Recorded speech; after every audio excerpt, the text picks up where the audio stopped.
সকলোকে নমস্কাৰ জনাইছো পুনৰ মোৰ চেনেলৰ অন্য এটা ভিডিঅলৈ। আজিৰ ভিডিঅ'টোত সুজি আৰু নাৰিকলৰ লাডু লগতে মালপোৱা মই কেনেদৰে বনাওঁ সেইখিনি আপোনালোকৰ লগত শ্বেয়াৰ কৰিম। আহক প্ৰথমতে লাডু বনোৱাৰ প্ৰক্ৰিয়াখিনি চাওঁ। এয়া মই লাডুত এইবাৰ কেইটামান মগজদানা ব্যৱহাৰ কৰিছিলোঁ। প্ৰথমতে সেইখিনি অকণমান ফুটালৈকে ভাজি লৈলোঁ, মানে ৰঙচুৱা নহয় আৰু ঠিক। তাৰ পাছতে আন এখন কেৰাহীত এনেদৰে ঘিউত অলপ সুজি চাকনিৰ সহায়ত চাকি লৈছোঁ, যাতে কিবা কুটা ৰাখি নাযায়। সেইখিনি এনেদৰে কম জুইত লাহে লাহে ভাজিব।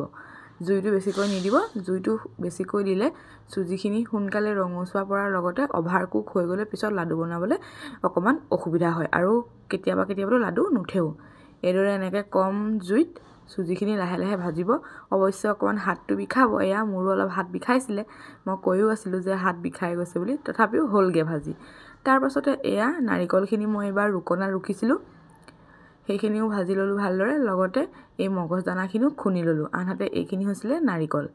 তাৰ পাছতে এয়া নাৰিকল, চুজি আৰু মগজদানাখিনি এয়া গোটাই ল'লোঁ আৰু লগতে অকণমান ইলাচিও থেতেলিয়াই লৈ পেলাই এইখিনি চাকনিখনতে চাকি ল'ম। এয়া ইলাচিও অলপ মিহি গুড়ি উলিয়াই ল'লোঁ। তাৰ পাছতে এই কাঁহীখনতে মই অলপ ভজা চুজি প্ৰথমতে ইমানখিনিয়ে দিছোঁ, লগতে নাৰিকলো দিলোঁ। নাৰিকল অকণমান বেছি দিছোঁ, খাবলৈও ভাল হয়। লগতে মই নাৰিকলৰ লাডু সুদাত বনোৱাতকৈ চুজি নাৰিকলৰ লাডুটো খাই বেছি ভাল পাওঁ, সেয়ে এনেদৰে বনাওঁ। এইখিনি ভালদৰে মিক্স কৰি ল'লোঁ। লগতে এইফালে গুড় পগাই যিখিনি থোৱা আছিলে সেইখিনি প্ৰথম গুড়ৰ পগোৱাখিনি মোৰ ভিডিঅ' কৰিবলৈ থাকি গ'ল, পিছত এইটোহে ক্লিপ পালোঁ। সেইখিনি মিক্স কৰিলোঁ হেতাৰ সহায়ত। তাৰ পাছতে হাতত অকণমান ঘিউ লগাই পেলাই এইখিনি অকণমান আকৌ সানি লৈ পেলাই অলপ হেঁচি থৈ দিছোঁ অলপখিনি, আৰু ছাইডৰ পৰা এনেকৈ লাডু বনাবলৈ মঠিবলৈ আৰম্ভ কৰি দিছোঁ। এয়া এনেদৰে সোনকালেই হৈ যায় আৰু চুজি লাডুটো অকণমান বেছিকৈ টিপিব লাগে, সোনকালে হয়। আনহাতে এখন কাঁহীত এনেদৰে অকণমান চুজি আৰু এয়া নাৰিকল লৈ পেলাই মেলি দিছোঁ, যাতে লাডুটো বনোৱাৰ পিছত তাতে থৈ দিম আৰু লাডুটো দেখিবলৈও ভাল লাগিব। এয়া এনেদৰে মই গোটেই চুজি আৰু নাৰিকল মিক্সৰ গুড় দিয়া লাডুখিনি বনাই ল'লোঁ।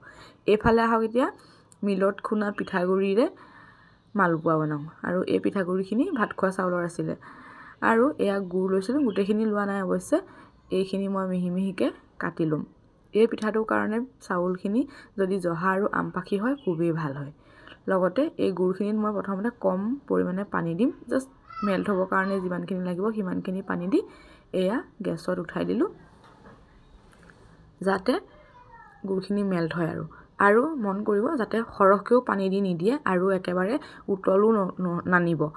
খুব কম পৰিমাণে গৰম কৰি পেলাই গুড়খিনি মেল্ট হ'লে ৰাখি দিব। আনহাতে এই পিঠাগুড়িখিনিত অকণমান ইলাচি গুড়ি, ডালচেনি পাউডাৰ আৰু বেকিং পাউডাৰ ব্যৱহাৰ কৰিছোঁ, কিয়নো পিঠাগুড়িখিনি মিলত খুন্দা আছিলে। সেইখিনি ভালদৰে হাতৰ সহায়ত মিক্স কৰিলোঁ। তাৰ পাছতে মেল্ট হোৱা যিখিনি গুড় আছিলে সেইখিনি এনেকৈ চাকনিৰ সহায়ত চাকি পিঠাগুড়িখিনিত বাকি দিছিলোঁ। আৰু মিলত খুন্দা পিঠাগুড়িত অলপ বেছি পৰিমাণে পানীৰ প্ৰয়োজন হয়, যিহেতু শুকাই থাকে। আৰু এয়া হেতা এখনৰ সহায়ত ভালদৰে প্ৰথমতে মই মিক্স কৰিছোঁ, আৰু পিছলৈ মই হাত ব্যৱহাৰ কৰিম, যিহেতু হাত ব্যৱহাৰ কৰিলে বেছি ভাল হয়। কিন্তু প্ৰথমতে অকণমান গৰম হৈ আছিলে কাৰণে হাতটো লগোৱা নাছিলোঁ। আপোনালোকৰ যেনেদৰে সুবিধা হয় তেনেদৰে ব্যৱহাৰ কৰিব। প্ৰথম মিক্স কৰাৰ পাছত মই আকৌ কেৰাহীখনত গুড়খিনি বাকি আকৌ অকণমান পানী দি সেইখিনিত আকৌ পানীখিনি চেকি ল'লোঁ। তাৰপাছত আকৌ এনেদৰে হেতাৰ সহায়তে মিক্স কৰিলোঁ আৰু শেষত এয়া মই হাত লগাব আৰম্ভ কৰিছোঁ।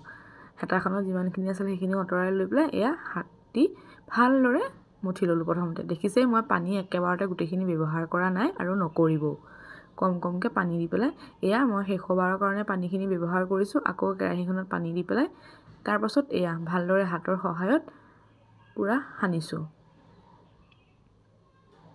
যিমানে সানে এই পিঠাটো সিমানে ভাল হয়। এয়া সানি মই ইমানটো জোখত ৰাখিছোঁ, যিহেতু গোটেই ৰাতিটো ৰাখিমেই, তেতিয়ালৈ আৰু ডাঠ হৈ পৰিব, সেইটো কাৰণে বেছি ডাঠ কৰিব নালাগে। তাৰ পাছতে ইয়াত মই মিক্স কৰোঁ একাপ আটা। এইখিনি আটা সেইখিনিও এই কণী ফেটা এডাল আছিলে সেইডালৰ সহায়ত ভালদৰে মিক্স কৰি ল'লোঁ।